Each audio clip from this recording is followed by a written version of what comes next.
Welcome, everyone. So happy that you're here to join us for a conversation about how food distributors can get involved in food donation. Next slide, Heba. So we'll introduce ourselves. I'm Susan Miller Davis. I'm the Associate Director for the Food Recovery Initiative at Joint Venture Silicon Valley.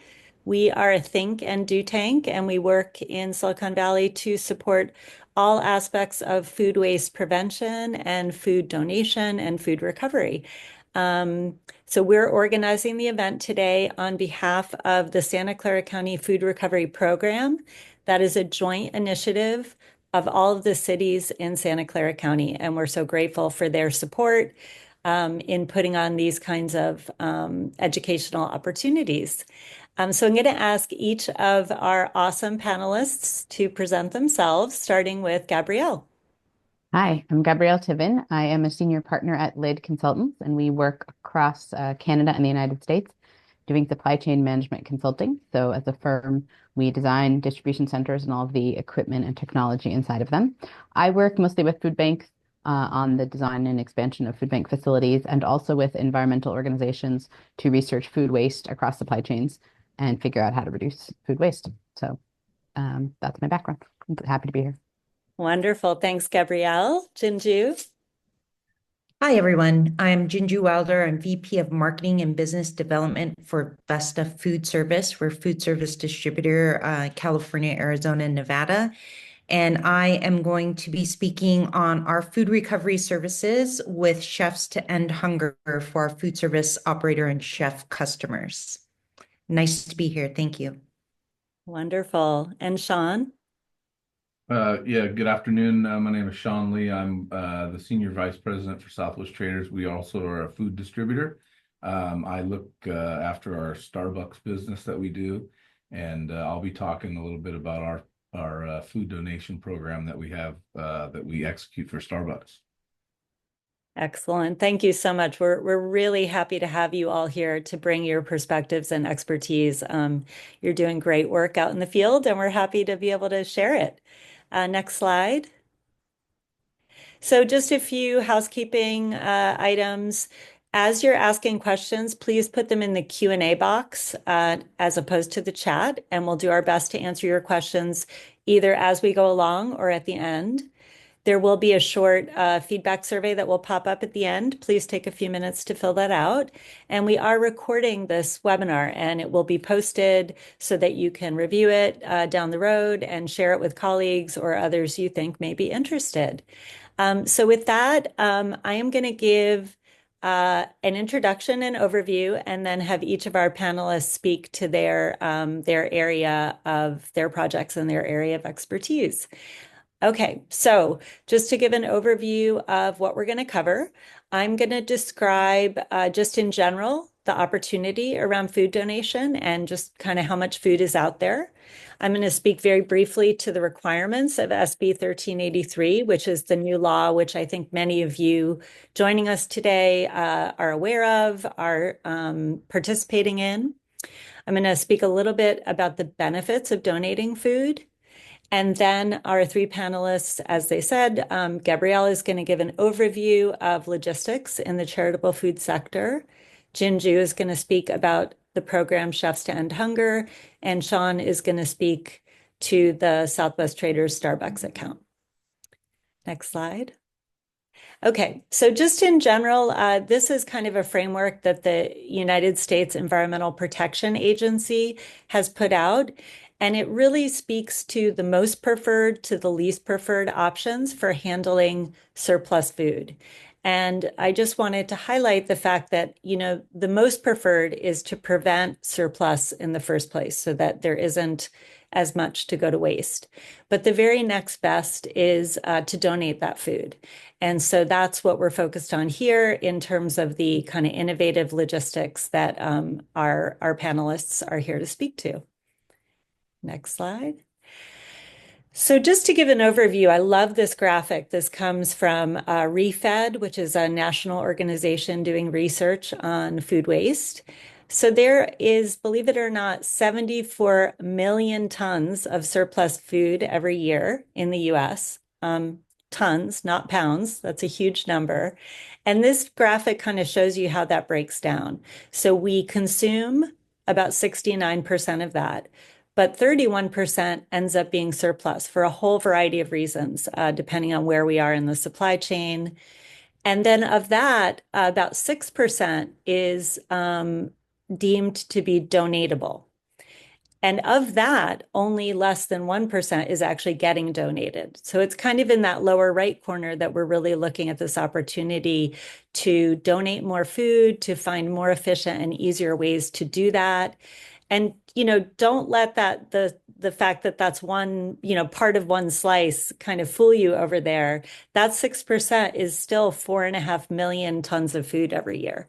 So it's a really big number that we're looking at. And the logistics that we're talking about here can be part of the solution.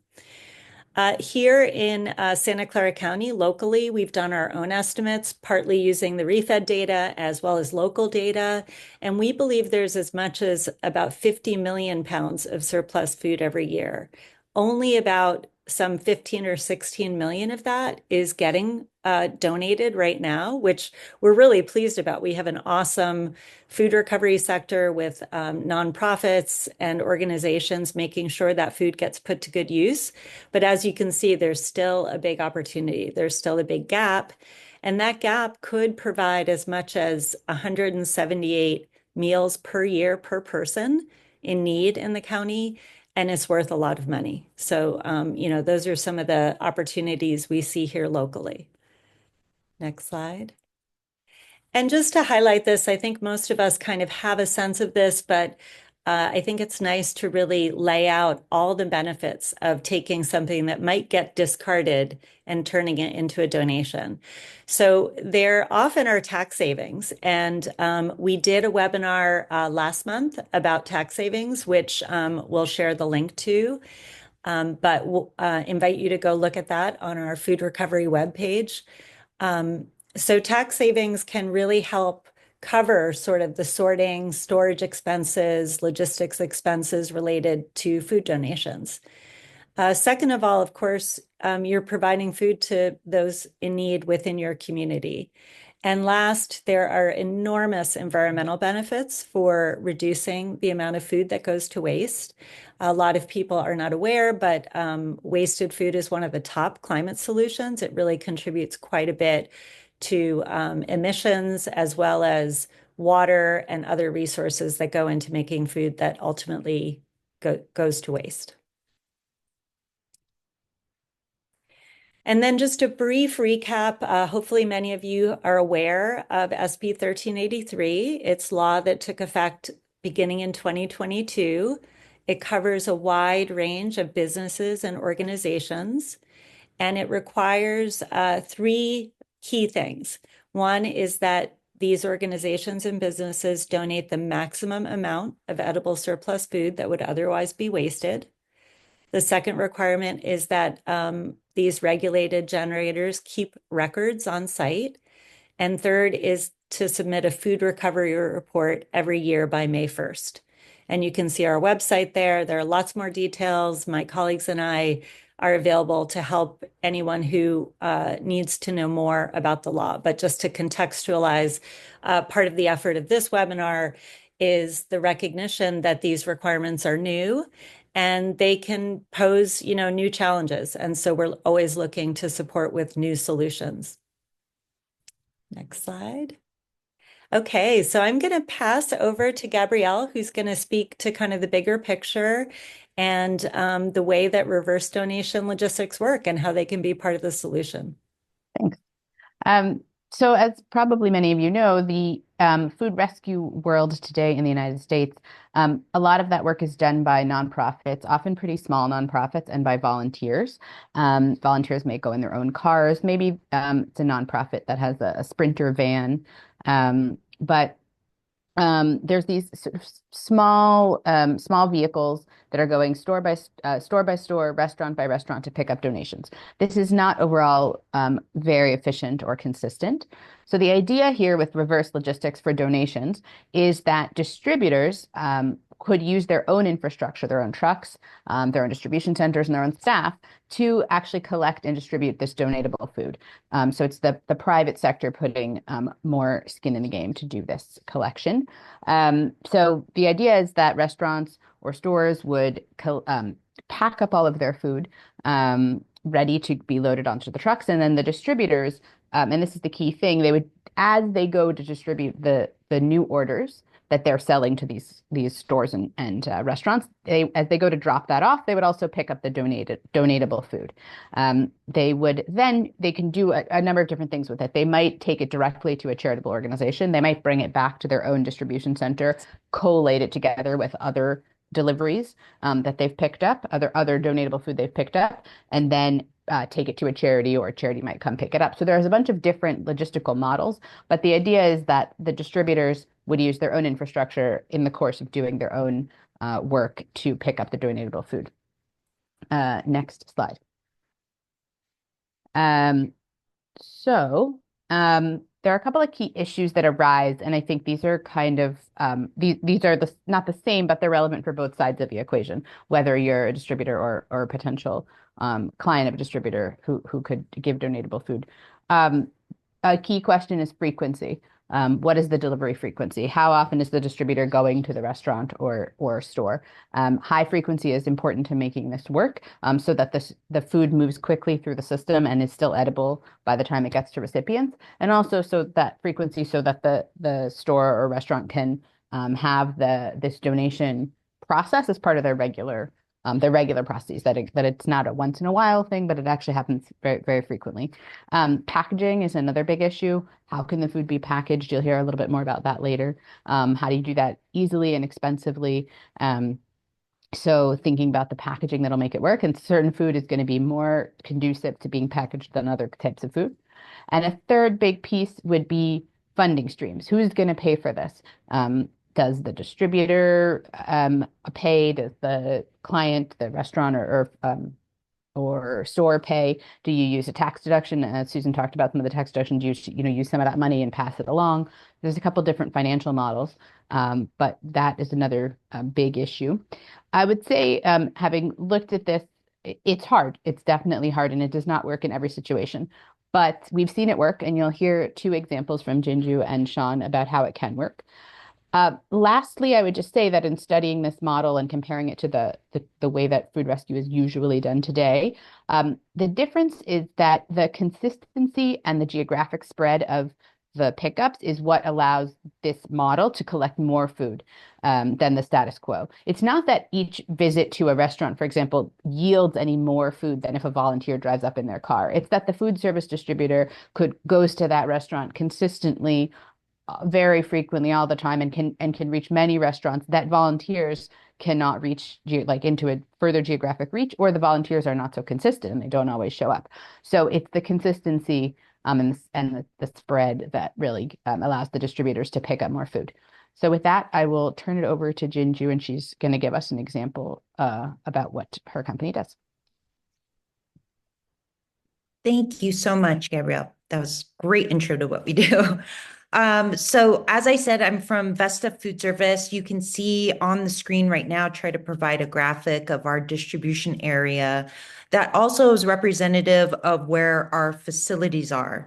So we started in LA in 1985 and over time grew to these other areas. To give you an idea of our size, we have a 270,000 square foot facility in LA. We have a 266,000 square foot facility in Hayward, 90,000 in Phoenix, Arizona, and 72,000 in Las Vegas, Nevada.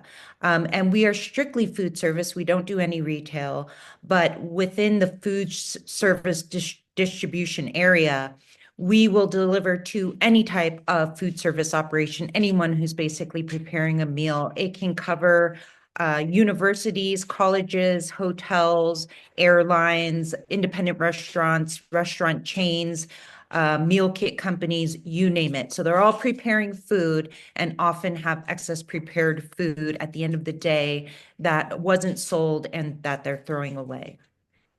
Next slide, please. Vesta Foodservice created Chefs to End Hunger in 2012. What you see on screen, the 1% to End Hunger, is the original name of the 501c3 that was created. Chefs to End Hunger is a DBA of 1% to End Hunger. We switched to Chefs to End Hunger because we're really trying to appeal to the chefs to participate in this program, help divert all that excess prepared food that they have at the end of the day from landfills so that it can be repurposed and redistributed to food insecure communities that we serve. We're working on our 2024 numbers right now, but on screen you can see that in 2023, our customers returned 16,524 Chefs in Hunger kits. I'll go into the kits in a little bit, but that's what you see in the photo there. And that's an estimated 578,340 pounds of food. Next. So we talked about this, but really Chefs End Hunger was created for this one mission, which is food recovery services, because Chefs End Hunger utilizes all of Vesta Foodservice's labor, resources, infrastructure, logistics. There are no Chefs End Hunger employees. All of the work is actually performed by Vesta Foodservice so that we're able to provide the food recovery services for free for Vesta customers. Next. So this is one of our employees putting the kits together. The Chefs End Hunger kits are comprised of a Chefs End Hunger cardboard box. Some of the cost of the boxes is offset by our Vesta box supplier. Their logo is on the side of the box and they give us a big discount on the cost of the cardboard boxes. And then there are 3 foil sheet pans with lids provided in a plastic liner. And this kit is provided for free to all Vesta customers who want to participate in the Chefs to End Hunger program. Next. We are making it as easy as possible for our customers to participate. So in addition to providing these Chefs End Hunger kits for free, we've also created an item code in our catalog so they can order it if they're placing their regular produce and specialty grocery order online. They can just add some Chefs to End Hunger boxes to their order, or they can order through our customer service team, or they can call their Vesta sales rep and let them know that they want some Chefs to End Hunger boxes. To give you a quick example, I work, one of the accounts that I work with regularly, I'm based out of Santa Fe Springs, so I'm down here in LA. And I work regularly with Fox Studios. So what Fox Studios will do, that every Friday they will request anything from 6 to 10 Chefs to End Hunger kits, and we'll ship it to them for free. They may use all of the kits during the following week or not. It depends on how much food they have to donate during the week, but they have the empty kits sitting there available for use to pack up the excess food. And next slide, please. We do have some guidelines. We do sign a food recovery service agreement with them and ask them that, obviously to pack food in good faith, to use good faith food safety practices when they're deciding what to pack up as food donation.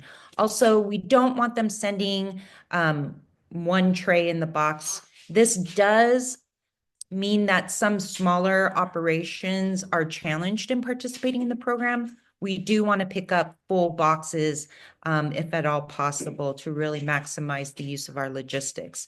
So we ask that they fill 3 full pans. They don't mix the types of foods that are in each pan. A little bit later, I have some pictures of the types of foods that are in there. But for example, we don't want lasagna in the same pan as fried rice. please make one pan the lasagna and make another pan the fried rice. Then we ask that they label the contents of each tray, when it was packed, any allergens, and then we do need an indication of whether the food needs to be kept refrigerated versus frozen so that we're handling it correctly when it comes back to our facility. Next, please. When they have packed up the excess, and there you can see Terranea Resort is a really great partner. Terranea down here in LA regularly donates food through the Chefs to End Hunger program. Once the food is packed in the boxes, they can again schedule a pickup online, or they can just give the kit to our driver when he shows up to deliver the next morning. Most of the people who participate in the program, they've designated a Chefs to End Hunger spot in their cooler. And so when our driver is making the regular order delivery, they know where to look to see if there's a Chefs to End Hunger pickup or not. So those Chefs to End Hunger kits are put on our refrigerated Vesta trucks and backhauled back to our refrigerated facilities. And then we have a number of nonprofit partners that we work with that have regular pickup days at our facility. And so those partners will pick up the Chefs to End Hunger boxes the next day.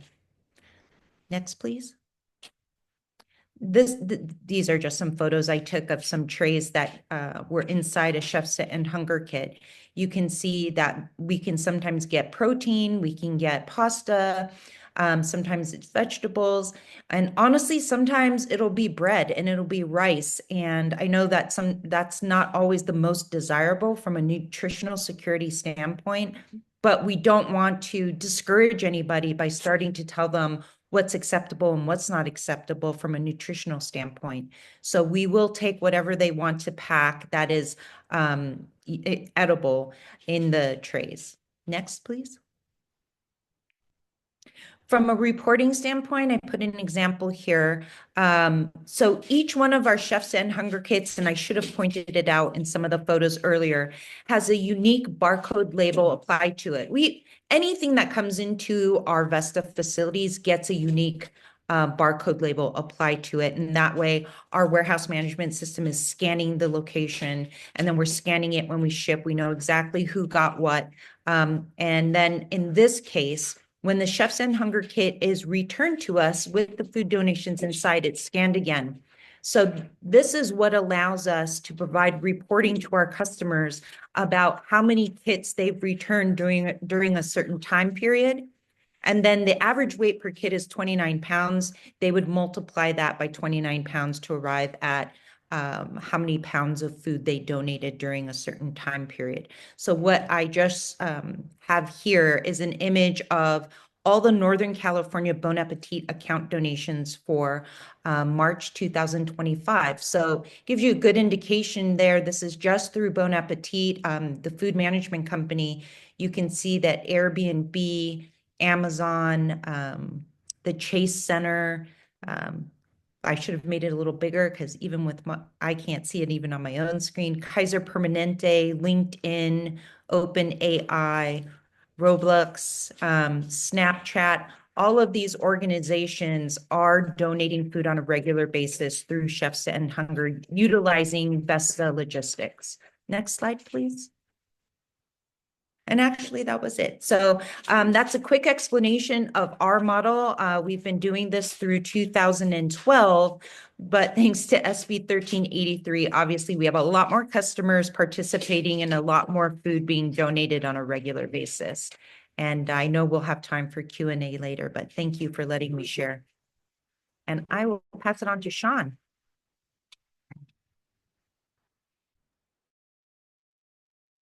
Great, thank you, Jin Ju. Sounds like a great program. And my presentation is nowhere even close to that. So I'm just here to kind of talk about what Starbucks has done across the nation, in mainly their urban areas where their stores are serviced on a daily basis. What we've done is we've helped them create this process where we backhaul all of the product from their stores on a daily basis. And the food is prepared for them. So they bundle everything for us and then we pick it up. It's a very expensive model when you don't have a captive market. So because we're servicing each Starbucks in Northern California and the Central Valley on a nightly basis, there's really no added cost for us other than the sort and segregate at our warehouse, which is very minimal. So how this happens is if the stores at the end of the day, they separate their food products into two separate categories, fresh and then chill products. And our driver, after he's done with the delivery, picks up these bags of food, brings it back into his trailer where we have these designated totes that the product goes into that are sanitized. The food goes into these totes. We bring the product back to our warehouse where we sort and segregate to make sure that the food is separated by bag, and then we weigh all the product for Starbucks because again, we're just a 3PL providing a service for them. And then we take that food to their designated NGOs throughout the Northern California region. I think out of our Stockton CDC, we service 5 different food donation houses, and then in Fresno, I think it's 2 or 3. So each one has got so many days of the week that they get product. We only deliver 7 days, so some of them get 2, some of them only get 1, some of them get every other week. The one thing that they all say is they can use more. So there's even with Starbucks, and we do anywhere from 3 to 4 pallets of return product on a daily basis. They are, I think Susan said earlier, or Gabrielle said earlier that the we don't want to waste as much as we are today. So Starbucks has done a great job. They probably eliminated about 50% of what we were picking up when the program first started. So they have a 2-pronged approach: don't waste as much, but then also recover as much as possible. I think, yeah, you can go on. So then they have some different food models. They started off with the first model on the top left here where it says the food bank pickup model, and that's where the local food banks would go out to every one of their stores or the stores that were close to their food bank, pick up as much food donation as they could, and that is the way they started their program. Along with discounted stuff, they would discount at their store level, and then they came to us and said, "Hey, how can we put together a backhaul model that meets our needs?" So we were able to put that together, and that's the model that they're using across all 36 of their centers across America and Canada. I'm not sure if they're doing it in Canada, but I know they do it in all of the United States. On the right, I don't know these slides is great, but they're just for educational purposes on the tax benefits and all the things that go into how they fund their program for us to execute. And that's it's like I said, it's not as in depth as Jin Ju's because that we just execute their program. Great. Thank you, Shawn. Why don't I invite all of our panelists to come back, and we've got some questions coming in. And also, I know I have some questions to clarify. So maybe I'll just start with Shawn. I know when we talked before, Shawn, you talked about how you guys partnered to build the program with Starbucks and to make it kind of the best program and workable for you and workable for them. So can you talk a little bit about how you engineered the whole process? Yeah, it's been a long time. So again, one of Starbucks's, in fact, it was the #1 issue with their baristas was that how do we come up with a program that we can donate our food, because it was literally their number one issue across all of their stores that they wanted to get solved. And they had been trying to get it solved for a very, very long time on how do we do this. Part of it was, do we have room in the back of our truck bringing this back? What does the whole program look like? Typically service distributors are a one-way supply chain. Like, we don't want to bring stuff back historically, and that's always been a you know a, a, just kind of a point of contention with our customers is, we don't want to do returns. We only do the outgoing. So we started with a program early on with them. They started with they had this Mercado program. If anyone knows what that was, it was more of a fresh lunch, and we started doing it then, where because we were doing special trips to the store, so we started picking up all of the old sandwiches. And then when that stopped, we didn't have any way of doing this reverse logistics program because it was kind of separate. So then they asked, well, what can we do to set up this program? Can we retrain, not retrain, but train our drivers to pick this stuff up? And it was painful to start with. Our drivers would forget the bags. We wouldn't get them. Then we came up with, hey, can we have these different colored totes to signify that this is where the food goes in? So the program has really evolved over the years to where it's pretty dialed now. It's just part of what we do for them, and it's not foreign to anybody. So our drivers are because when we first started, our drivers used to have to weigh the bags before they brought them back, and it was causing all kinds of productivity issues, which was going to drive up costs. So then we talked about, hey, why can't we just weigh all the food with these pallet jacks that have weight sensors on them? And so that ended up working because they have to capture how much weight they're, for their tax purposes. So just over time, we've really, honed in on the process, and it's really become very, very second nature to everybody that's at the building.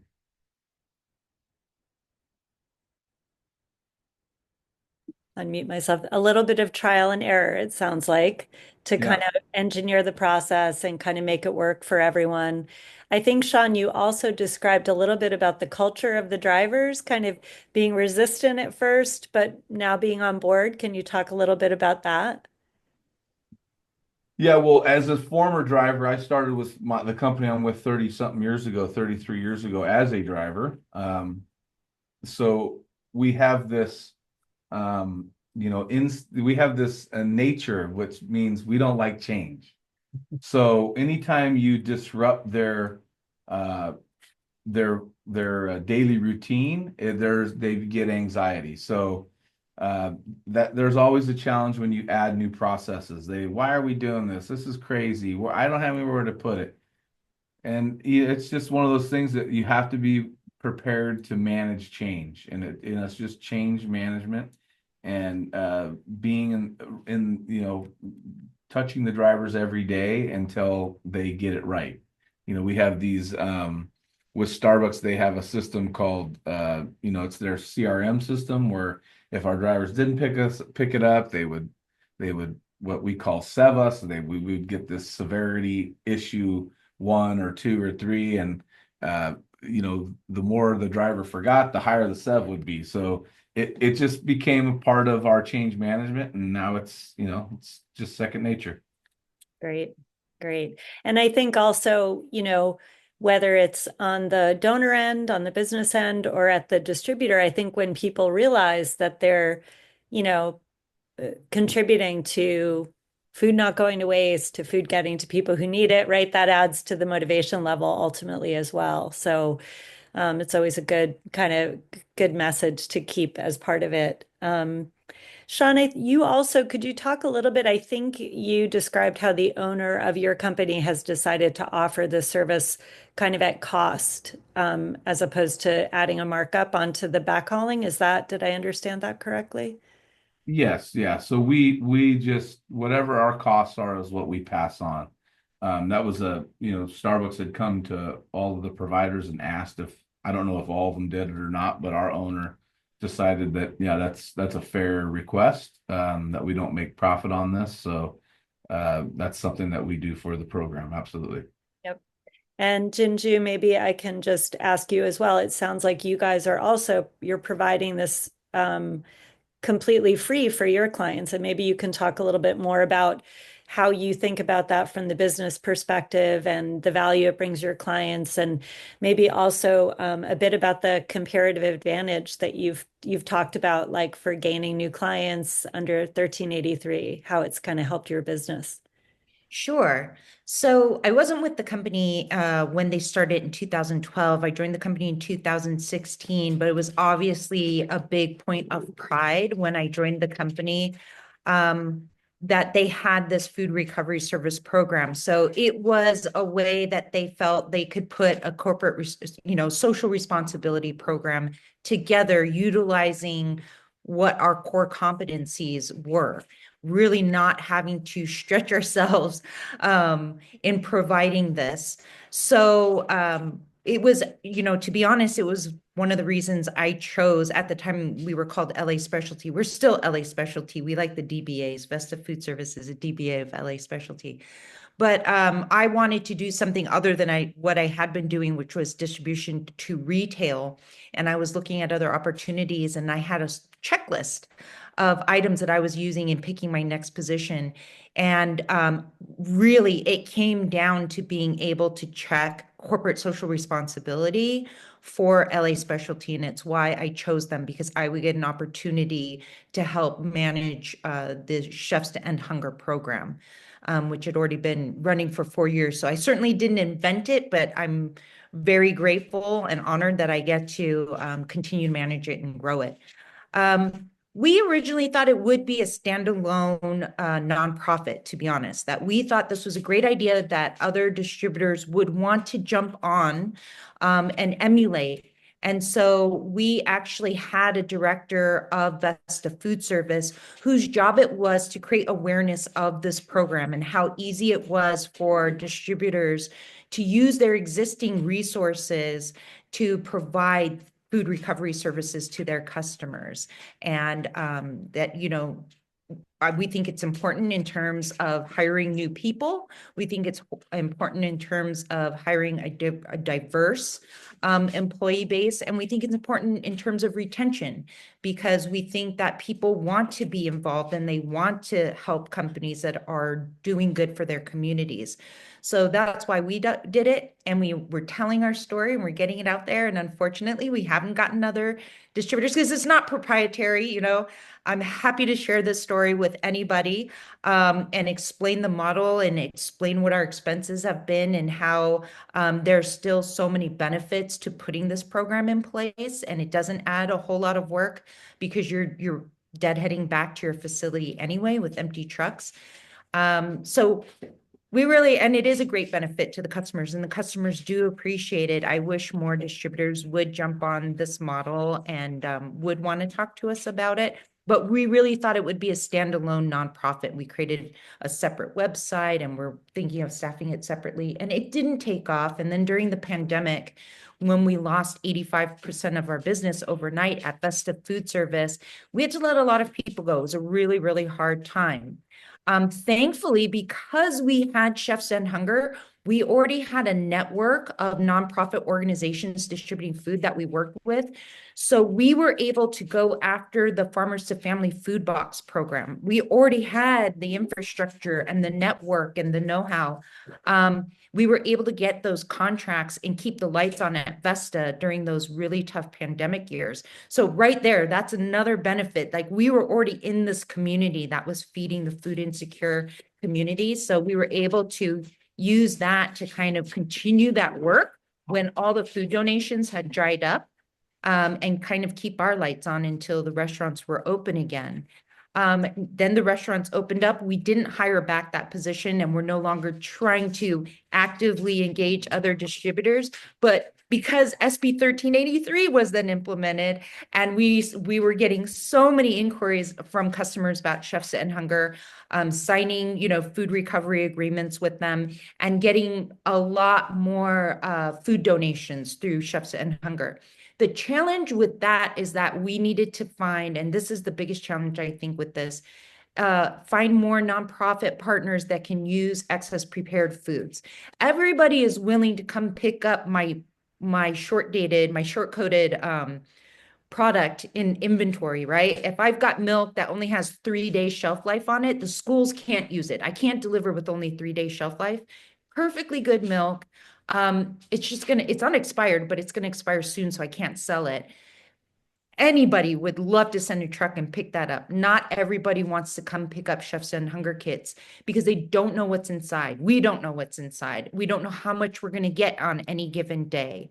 And you have to have resources. You have to have refrigeration capacity, or you have to have a chef, or you have to have a kitchen in order to repurpose and redistribute the food.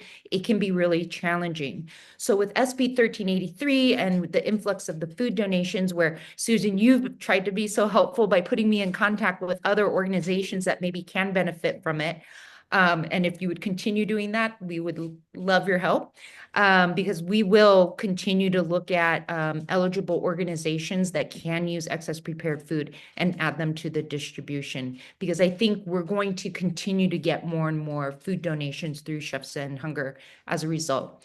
But you're right, SB 1383, customers, and we've had people, to your point, call and say, well, tell us a little bit more about Vesta Foodservice, because we have to comply with SB 1383 and we need food recovery services. So that's not why we started the program, but it's definitely been a helpful marketing angle over the last couple of years. So. Great. That's great. I heard you mention schools, and one of the questions we had that came in was whether you have any school districts that you partner with. And it sounds like you do if you're talking about short-dated milk. We do. So we do have schools. We have both we have private schools as well. We've got K through 12. We do a lot of university and college campuses as well. Most of our, much like Bon Appetit, which is a food management company that a lot of business and institutions use to manage their cafes and cafeterias, we work with Food Buy, we work with Sodexo, they're other food management companies. And so the schools are under those contracts, and we're the produce vendor for them. And they are all welcome to use the Chefs and Hunger program for free, and they do. Great. Excellent. Wonderful. Let's see, Gabrielle, I wonder if you just have thoughts, big picture, about the challenges. Jin Ju was saying that for a while they were trying to drum up interest in other distributors doing this. They're not trying to keep it as a trade secret. We're doing this webinar trying to say, are there ways within our county that we can promote this activity, get more clients to ask their distributors whether they would offer this service, to get more distributors to consider offering it? So what would you say, given kind of your, wider view on the sector, where you see the challenges, where you see the opportunities, how you would encourage folks on this call to start exploring? Yes, it's difficult for all the reasons that Shawn and Jin Ju mentioned. I mean, I'm very curious with Jin Ju, with your experience, if there's any way to kind of prove out that it was that it appeals to customers, or that it helps with the stickiness or with the frequency of orders, or any kind of quantitative numbers around the impact on clients, and whether that would be convincing to other distributors. And trying to, as both of you have talked about how the models have developed over the last decade. So how do you keep just iterating and trying to iron out some of the difficulties and some of the reasons? But then, of course, the fact that the government comes in and mandates it is also like a critical piece to getting people to comply. So I think it's all of it. Like, how do you make it profitable or neutral in some form, but also make people feel that they have to? I don't know. It sounds extremely promising, but I recognize how rare it is. I don't think, other than you two, I have heard of another example of this among many Gabrielle, food distributors.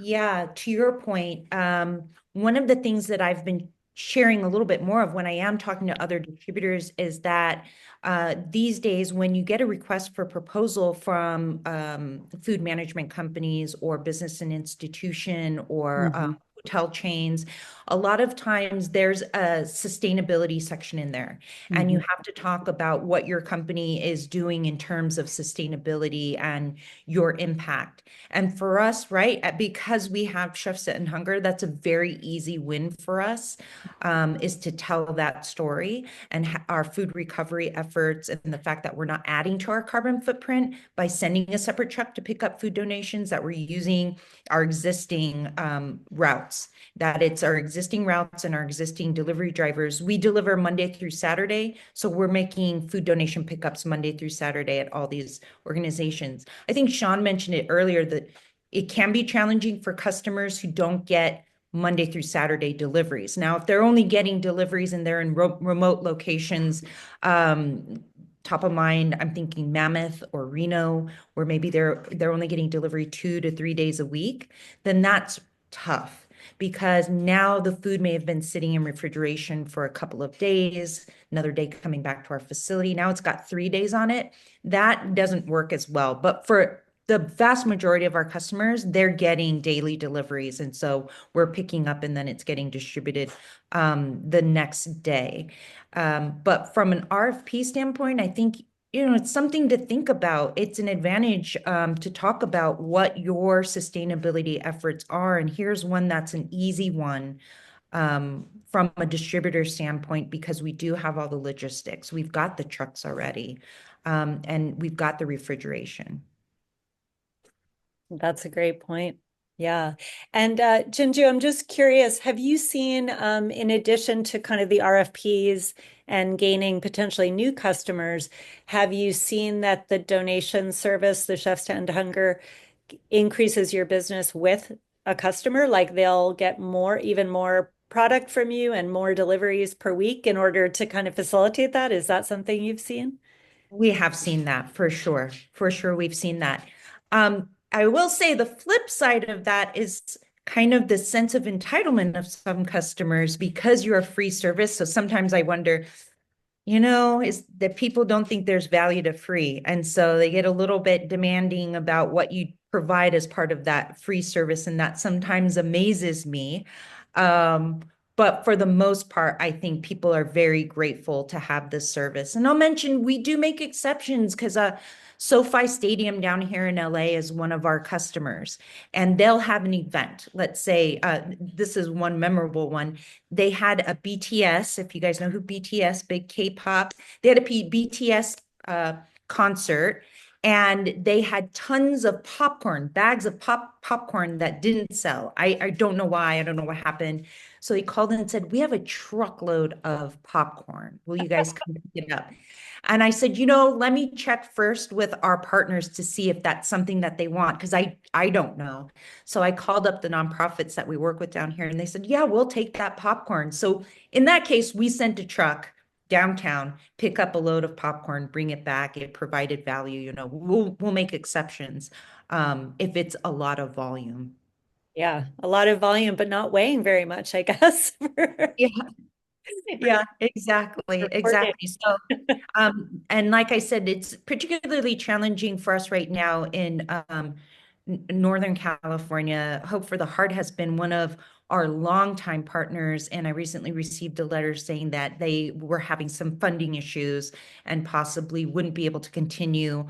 So I've got to make sure that I find a home for these kits there, and we're having conversations, and hopefully there's some nonprofits that are a good fit for the Chefs to End Hunger kits, because again, the tech companies and so forth are just much more aware of the opportunity and the need, and we have more and more food being donated all the time. Yeah. Well, that's a little bit off topic from this conversation, but for sure we're seeing a lot of trends with, challenges with funding on the nonprofit side. Right. Coming out of the pandemic, changes in government funding. So that's really something that we're hearing a lot about. And then also, I think I've mentioned to all of you that we're exploring here in Silicon Valley, setting up a few recovered food hubs that Right. would potentially be able to store and repurpose and make meals out of some of the prepared food where you're finding it hard to find the right fit, right? To find the place to channel that. So I know that's something that in Southern California has been happening as well. So, there's sort of this whole matching of supply and demand, right? Like every other market that needs to happen here. And this might be something for Gabrielle. We've been talking about if those hubs are set up, then saving even more on the carbon footprint or the transportation rather than the nonprofit coming to our facility. Maybe our trucks on the way back are dropping off the chefs and hunger kits. My one issue with that right now being that would be hard for us from a reporting issue because we need to scan that unique barcode label when it returns to our facility in order to track how many kits are being donated from each of the customers. Right now, our drivers don't have the ability to scan those barcodes. And so it's got to come back to our facility before we can release the product. But I think there's something there. We just need to figure out a solution. Interesting. We're getting to the top of the hour and I don't see more questions coming in. Gabrielle, Shawn, are there things that we haven't covered that you're thinking folks who are listening should hear or should think about? I think most of our participants today are on the client side. So are there just any tips that you would have for how to start a conversation with your distributor or how to think about seeing if this is a possibility? I defer to the distributors maybe on this. I think, For you to say what you would from, welcome. again, I think just distributors are you're going to have to find the right distributor. Like, Jin Ju's company is very forward thinking with that. We are the same way. We're going to do whatever our customers want us to do. We just tell them whatever you need us to do, but also we think the same way. We need to do better. Just our philosophy, just do better. But I think a way to approach the distributor is if you can make it as least impactful to them, they'll be more willing to discuss it with you. Like, I mean, Cisco is the biggest, right? And why they don't have something like this for their customers is beyond me. It's because there's nothing to gain for them, really. Yes, some corporate social responsibility, but when it comes to their profit and loss statement, because if it did, they'd have something already in place. If it was going to mean that they could make more money doing something, they would do it. So I would be curious to see, Jin Ju, if you have any data that shows that the customers are willing to pay a little extra to make sure all their food gets recovered, or if there's any type of research out there that says, hey, customers are willing to pay a little bit more, because then you can go to a distributor. Now there's gain for them. Hey, you can grow your sales by 10% if you start offering this, because there'll be customers in your territory that will participate in the program. So unfortunately, when it comes to this stuff, we live in a capitalistic world, and if you can figure out how it's going to impact those distributors' bottom line, they'll be much more attentive. Right. Well, just to weigh in, to your example with Starbucks, they are getting these tax dollars back, right, at a national level, and they are using that to fund. So, I mean, there is theoretically some way to find that sweet spot, right, where everybody's kind of getting what they need to make it work. Yeah, and I think, like, if I was at Cisco and I was going to try to do it, I would figure out a way to buy the food donation product from my customer at a discount so that I could get the full credit. Because right now the distributor gets nothing, right? It all goes back to the end user.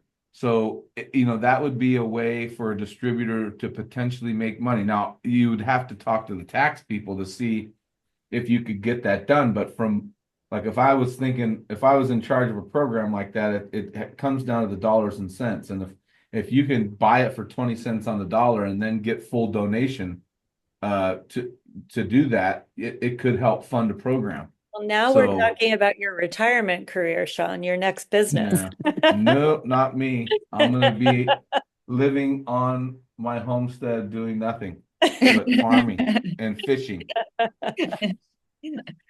Well, there definitely are tax benefits to these organizations donating the food. And now with reporting required from, the food recovery organization, they can actually quantify how much they've donated and they can have their accountants take care of that. I was going to say, honestly, the biggest users are the food management companies or the restaurant chains who have someone with that sustainability title on the org chart, whose job it is to monitor, because you expect what you inspect, right? So if no one's really keeping track of the food waste and the cost to the organization to pay for organic food waste, then there's not not a lot of motivation, even on the operator side, to put the effort into it. It does take resources on the operator side. They have to put the labor into setting the food aside and packing it up and, all of that. So there has to be motivation on the operator side. But I think if there is, I hope I've demonstrated it's not that hard to set something up. Even if it's on a very, very local, small level, it's very doable. And I think that in Silicon Valley, such a competitive environment is, I guess, what I was going to say. And I was trying to be careful about how I said, but whatever LinkedIn does, Meta wants to do, and whatever Apple does. And so what Google did when they did the Food for Good, and they actually donated $50,000 to Chefs End Hunger, and added us to their Googlers. They have a platform for their Googlers to donate to, and made us a big part of their program. Food for Good doesn't exist anymore, but I think it's sort of started this competitive environment when it came to controlling food waste and using food recovery services. So I think that helped a lot in the beginning. Great. Well, we are right at the top of the hour, and I just want to say thank you all so much for participating. To everyone who joined us, you'll be getting an email follow-up with the recording. Also, please stay on for just a minute and do the quick survey about the webinar. And again, thank you so much. And we're going to keep putting the good word out there to get distributors more involved in this complex but really rewarding food recovery work. So thank you again, and happy Friday to everyone. Thank you, everyone. Thank you. Right.